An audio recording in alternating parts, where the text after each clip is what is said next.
I want to thank you, as I always have, for being the earliest supporter of my choice to try to become a professional idiot. Like, really, Cindy was behind me before anybody else was. When was that choice made? I made that choice officially in 1993 when I dropped out of the University of Miami. I was couch surfing for 3 years and ended up moving in with my sister in Albuquerque, New Mexico. And she was behind me. But what was the choice to become a professional idiot? I was trying to become a famous stuntman by videotaping idiotic stunts with my home video camera.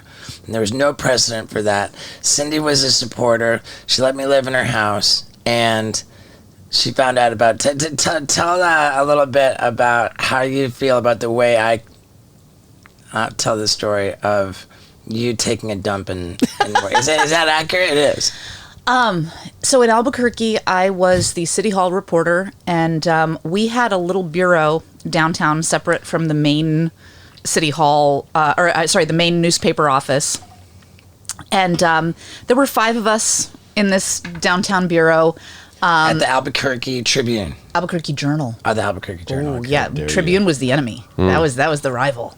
But we had this bathroom, and one of the reporters there had put like a little table with some flowers in it, and it was pretty cozy because there were just 5 of us in this office, and we had like an lounging chair and a couple of other things, and there were some magazines, and there was a trivia book in the bathroom. And this was before cell phones. This would have been 1995, probably? 96. 96, okay. So cell phones weren't really, a thing. You didn't take your phone into the bathroom with you. And it actually would have been... I moved to Albuquerque in 96, but this would have been 97. Okay. So, in the era before cell phones, if you were planning on spending more than just a couple of seconds in the bathroom, you might pick up whatever was lying around. And so I often would read some of the trivia things, just passing time. And one of the little items was what is, one of the only universities or colleges in the country that doesn't have any tuition. And is statistically harder to get into than Harvard. Or maybe that's something you came up with later, but...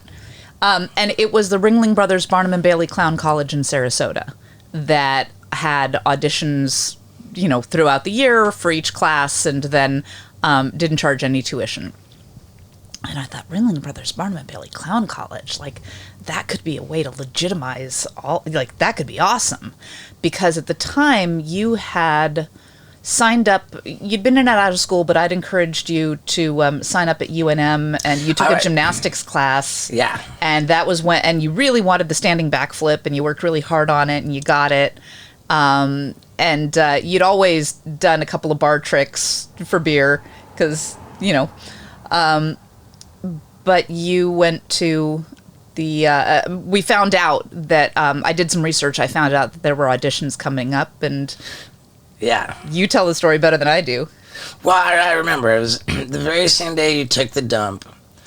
It all started when Yeah, when my sister was taking a dump. And I came home from school. I was in university, and I came home. There was a note on the kitchen table. It said, Ringling Brothers Barnum and Bailey Clown College. Apparently tuition is free if you can get in. And I still saved that note. I still have it.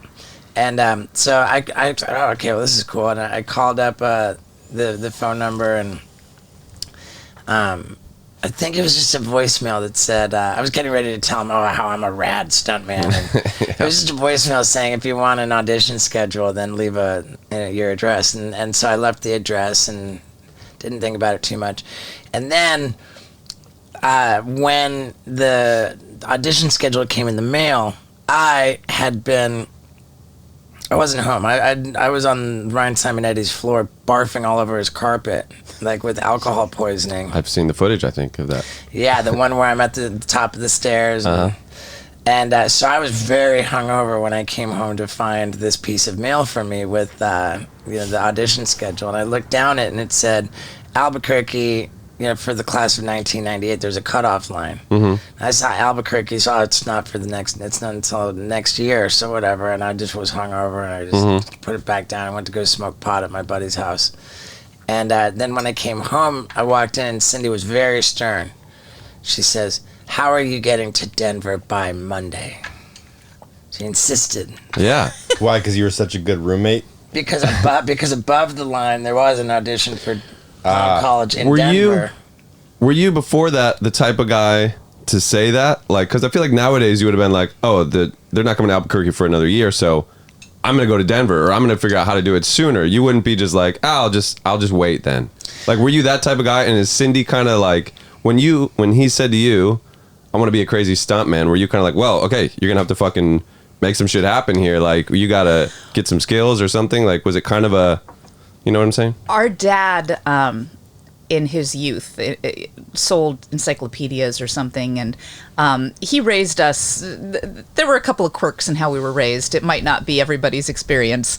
And one of the things that he learned that he passed on to us is that no is a request for further information.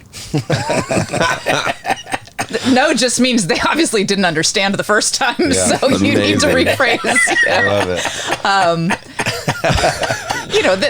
That was one of the things we learned. So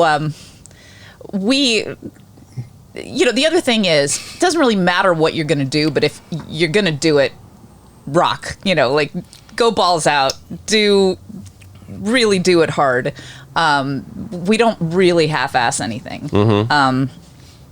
If you're going to be a sucker who loves animals, fucking adopt a bajillion of them, Yeah.